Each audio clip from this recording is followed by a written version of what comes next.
Ich habe es euch ja schon mehrfach angekündigt, The Division wird mein Spiel 2015 sein.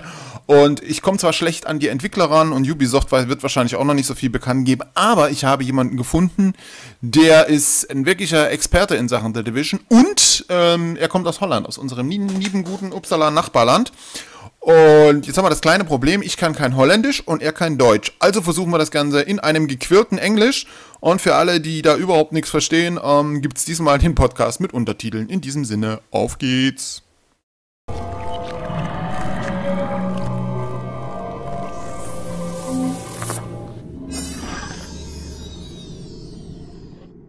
Es ist Sonntag und es ist wieder Zeit für einen Let's-Podcast hier bei Lets-Plays.de und ich bin sehr, sehr froh, dass ich ihn überhaupt an die Strippe bekommen habe. Er ist der absolute Fachmann in Sachen The Division und ich habe mehrfach angekündigt, wie sehr ich Division mag, dass Division mein Spiel 2015 werden soll und ich freue mich, dass er hier ist.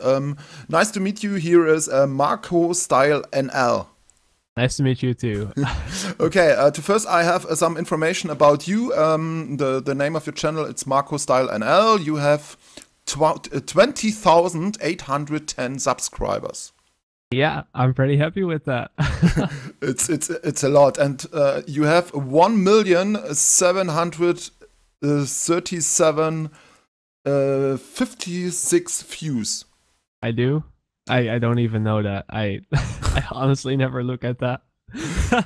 Yeah, but I know Let's Player, they have 500, 600 videos and I mean 100,000 views. You have only, I say only, 170 videos. 17. You have really done your research job because I have no clue how much videos I have. Yeah, I see it on YouTube. Okay. Well. When you're looking at the channel name, you see the name and you see how many videos he has. You learn new stuff every day. Your channel exists since 20th of September in 2012. Yeah, that's about right. Yeah, I think so. Yeah. You have 325 followers on Twitch and 810 followers on Twitter. Yeah, that's also true, I guess. But my first question, why do you use Facebook as no promotion pool? Why don't I use Facebook? Well, that's a difficult one. I don't really know. I just don't really... I feel like Twitter is enough. I feel like I can talk to people on Twitter, answer their questions if they have any, and I feel like that... you know, follow my Facebook, follow me on MySpace, you know, follow me on Patreon. I feel like that's not needed, you know? You can just go to one place, Twitter, ask a question, and I'll be able to answer it whenever I'm back on Twitter. It's just easier. I don't have to go through 20 websites. Ah, okay. Because when you are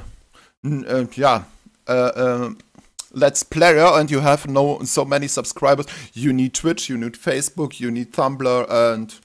You need, I don't really think so, to be honest. I think that people nowadays get more turned off by that because they just want to watch videos. They just care about the videos in most cases, unless you're like a really good Let's Player. They probably care about you as a person and with your personality and stuff. So, but I feel like nowadays people really care about the videos and your content you put out. So they don't care about following you on Facebook, doing this to be able to please the YouTuber, because they probably have 100 other guys they're watching. If they're all gonna follow them on Facebook and stuff, I don't think a lot of people are, waiting for that. And you can see that back on my channel too. I mean, you said I had 20,000 something subscribers, but I only had like 800 followers on Twitter because there's not a lot of people that are actually interested in the person itself. They're just there for the videos, and that's totally okay. But I feel like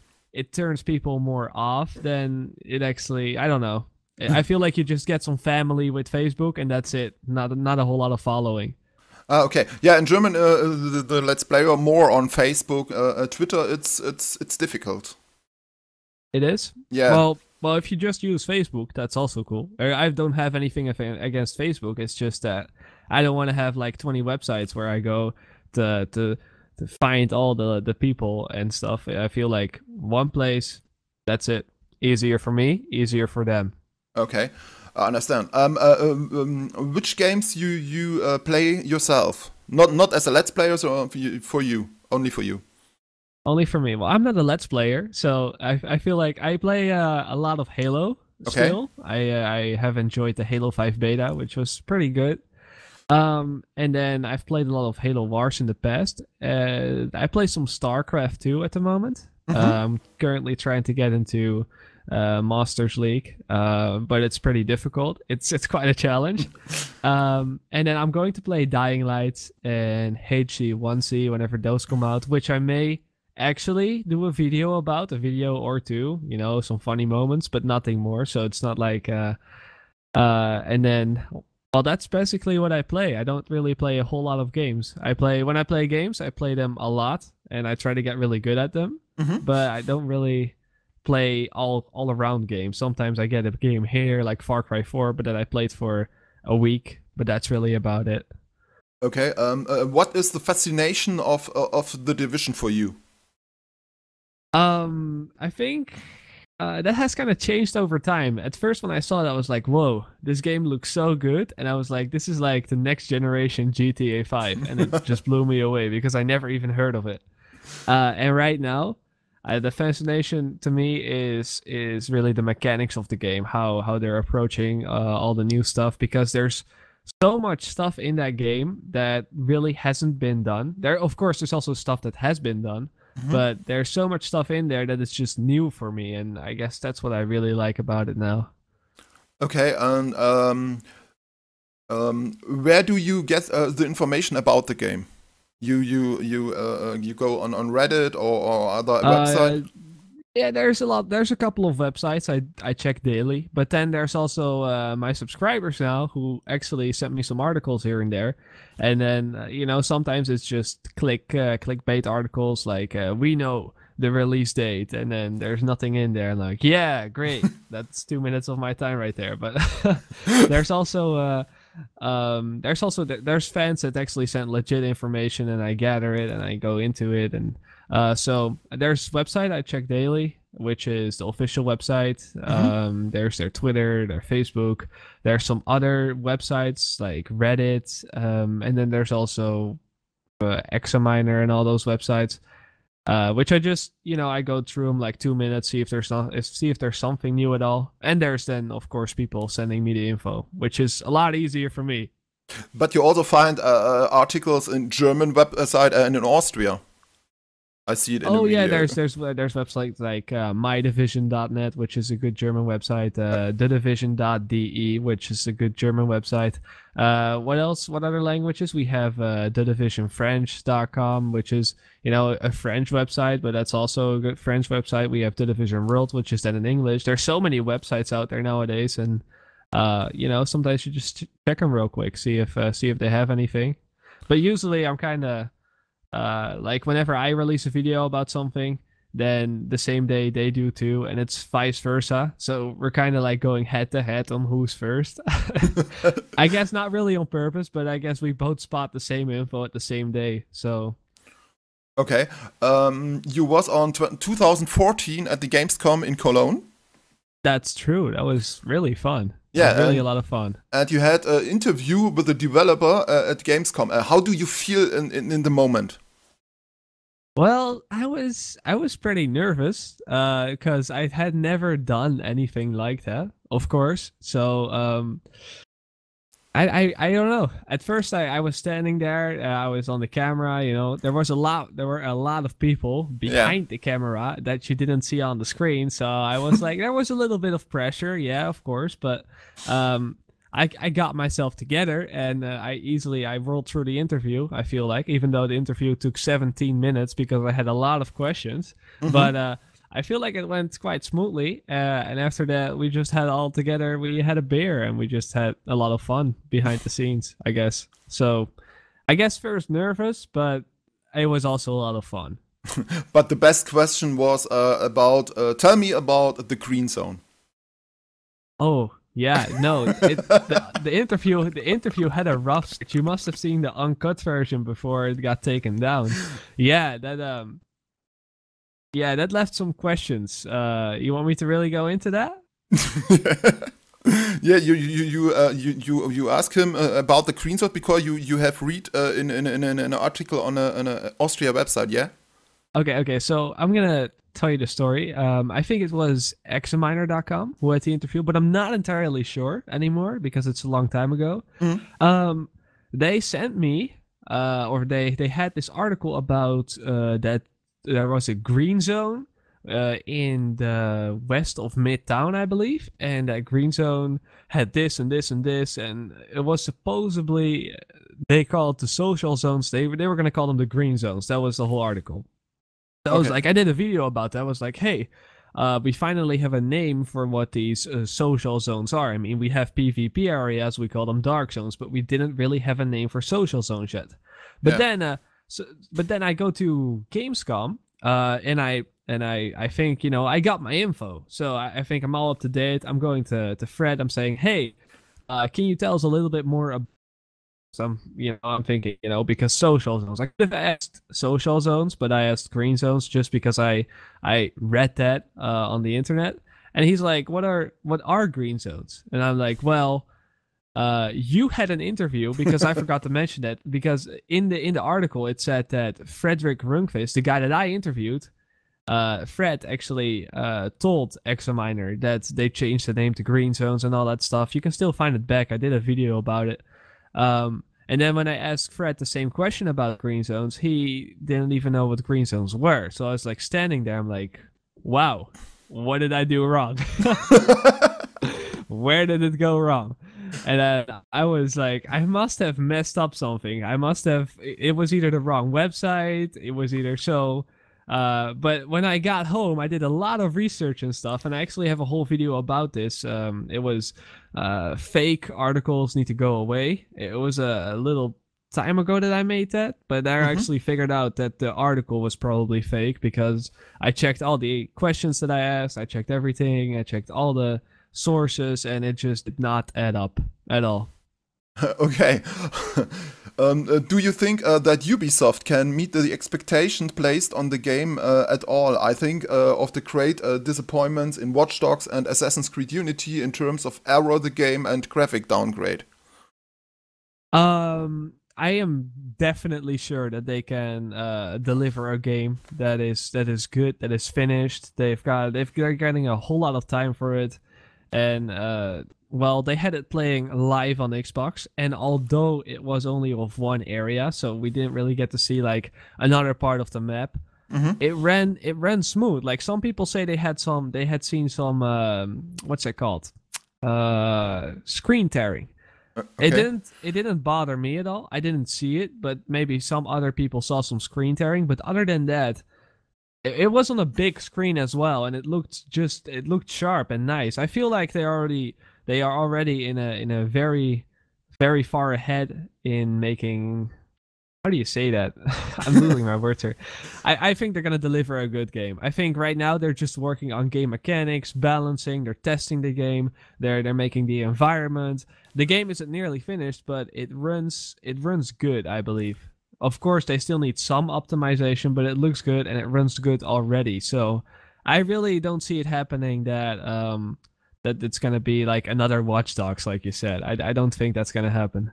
Okay. You examine the material what other platforms publish very accurate and often find errors in the content. Why do you think so many false information be made public? I'm thinking of scenes with old gameplay recognizable by the old interface, which is present as new content. What exactly? You're saying that other websites are giving out a lot of fake information, or is that what you're asking? Why? Yes, they say the newest gameplay, and you see it's an old interface. It's old gameplay. Oh, you mean at the Snowdrop Roundup, that presentation where Yeah, they yeah, show us yeah.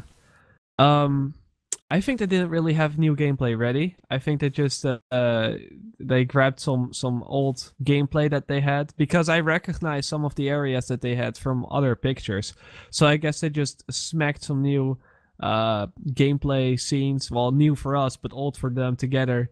I don't think we're gonna see a change or a customizable UI if that's what you're after, because I've seen how much work goes into the current UI and how long they're actually, how much work goes into it and how long they're working on it to make just one tiny detail. So everything that they make, there goes a lot of thought in it, and that's why I think we will not see a customizable user interface if that is what you're after, because you probably that was your question, right? Because you saw the old interface. Yeah. Or am I drifting away now? Old gameplay. You see you show your subscribers. It's the same place from another view, because I mean on the underground station. You know what I mean? Yeah, it's the same location. Yeah. So I think it's just some older gameplay. I think they had a whole, because they play the game a lot, right? So they are also recording a lot, and then they decide, which scene looks good, which scene do we want to show, and then they have like 5 minutes of gameplay maybe, and then they show maybe this, and this because they don't want to give away too much, and then at another conference or another presentation, they're like, hey, we still have the same trailer, but we could show a little bit more now because we want to. So I think it's just they have a couple of gameplay sessions recorded, and then they're just throwing them into the presentation to please us, I guess. Okay. They could also show nothing, but I feel like at E3, we're definitely going to see new gameplay, so don't worry about that. From now on, I think everything's going to be with a new interface. Okay, and yeah, I think we all hope the beta comes in March. Oh, if there was going to be a beta in March, they probably would have made an official announcement by now. Yeah, I am not sure. I don't think so. We hope. You hope. Well, you can always hope. Yeah, but sure. I don't think so. I don't think if you would have been getting a beta in March, then it would have been announced already. Actually, I don't think there's gonna be too much of a beta. Because I still have to do a video about this, which is going to be on my channel like in a couple of days. But I've actually heard in a podcast from Giant Bomb that they are already test playing the game in like with inside people internally. Okay. And they've tested networking for social areas, and there were some problems where players were falling through the ground, which is usual for those open world games. It's pretty normal, so nothing to worry there. Yeah, they're already testing the game, so I don't think we're gonna actually get an open beta. I think they're gonna do the testing in an enclosed environment. Yeah, I too. Are you more a PvP or a PvE player? I actually don't know. I've never played one of these games, so I don't actually know.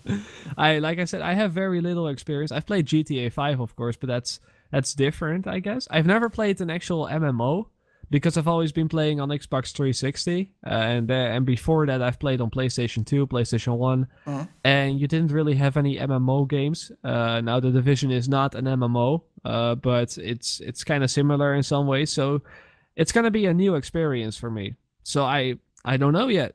We'll see. Okay, you never played World of Warcraft? I haven't played World of Warcraft, but one thing I can say, I guess, is that I'm a very competitive person, so I will probably spend most of my time in PvP trying to kill off other people. Okay. Is it even possible to find the different weapons and skills, the right balance for the individual characters? What are you saying right now? You want to know if there's enough variation? Yeah, it's I think it's very difficult to find the right balance in the game for the characters. There's gonna be a little bit of unbalancedness in PvP areas, I guess. I guess some skills will work better in PvP than others. And also, of course, when you're talking about the Holy Trinity, where you have the tank player, the DPS player, and the healer, I think that doesn't really work as well in PvP either, because players can actually choose which one they're gonna attack, unlike AIs, which just shoot anything that they see.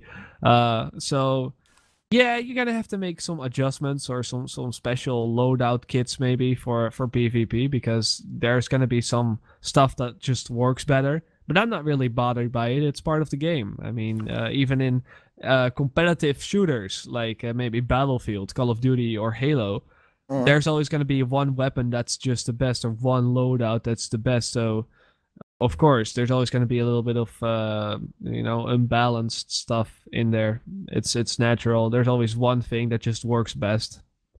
Okay, what do you think be hackers and cheaters threat of gameplay of the Division are that they will be a problem?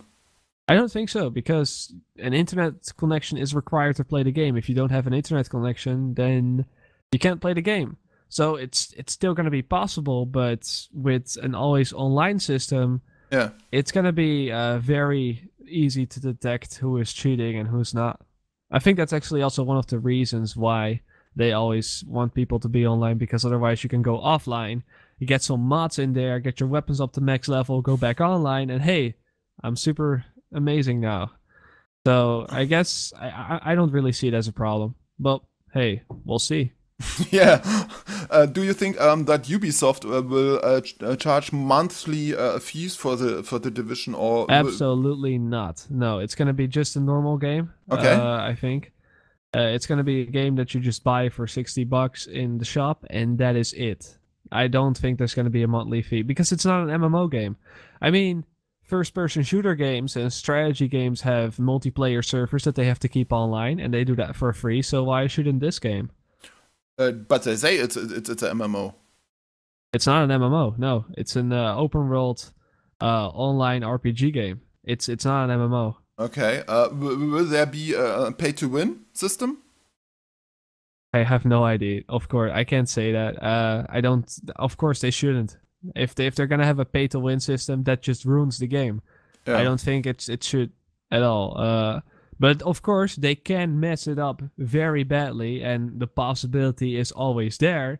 But they really shouldn't. You already pay $60 for the game. You shouldn't be paying more and then be super overpowered in the game. Not at all. Okay. How open the game will be? Do you think that you can enter almost all the houses? I think it will be difficult for the loot spawns, so that everyone can find sufficient, because the PvP areas will not be instantiated. What do you think? So, this is a weird question, actually. The whole world will be accessible from the start. I think you're misinformed, because you think that the whole world will be accessible. Like, if you walk somewhere, you will see everyone else, because it's not like that. You have some areas where you can see hundreds of players, which are the social zones, and you have some areas where you can play PvP, but all the other areas of the map is just like a single player game. You can walk around, you will not see anyone else. And if you want to play with 4 players, you totally can, but you just invite your friends. It's going to be a co-op oriented, story-based. That's why it's not an MMO. It's basically like GTA 5, but then you can invite your friends to do the story and all. And then there are some areas where you can see hundreds of players, but those are only in certain places, like the black market. It's not... The whole world is not. You always have your own instance, your own server. Okay. When you left the social zones, you have a single player. Yes, mode. Exactly. Okay, okay. And in the PvP area, you can play with all people on the server. I mean. Well, it's gonna be like a multiplayer map. Like if after 60 players, that map is full, and then if another person wants to join, there's a new map created. Like it's just like the PvP are the multiplayer areas of the Division, basically, and the social zones are more like the Destiny Tower. Okay, okay, I understand. Yeah, okay. When 60 players, you say? Well, that's just a random number. It could be okay, 4, okay, yeah, it could be 200. Yeah. It depends on how big the dark zone is. Okay, and then you create a new map for the next players. Yeah, definitely, because otherwise it's going to be overly crowded, and instead of the tension that you have, you will just get like a battlefield with everywhere explosions and shooting, and that's not the part of it. The point of their PvP, I feel like, is that you can always get shot down or chased out of nothing, but it should never be like that you always see enemies.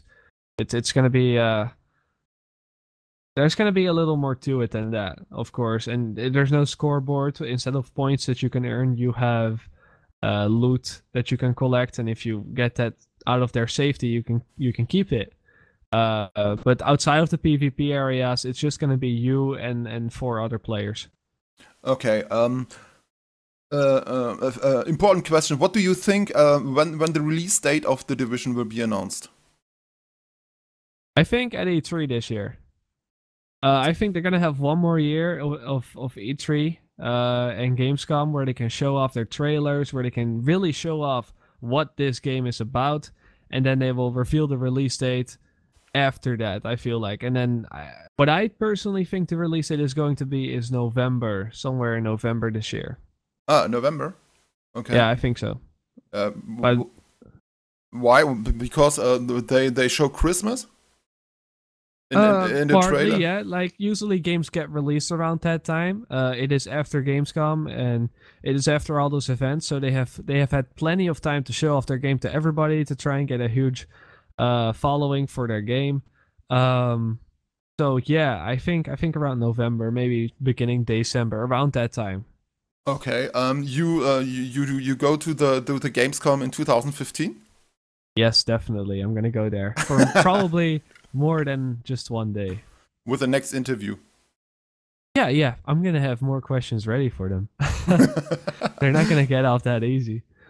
Yeah, I will follow your channel and hope we talk again when the first beta for the Division is over. Stay tuned because the best information so far available on your channel. I think in the video description. What? Sorry, I didn't really. Yes, what? I write your channel in the video description for the visitors, and I hope you stay tuned with your channel. You have so many information for all. And yeah, no, definitely. I'm gonna continue what I do. Thanks. And I will talk to you about I think after the beta of Division, the open beta, closed beta.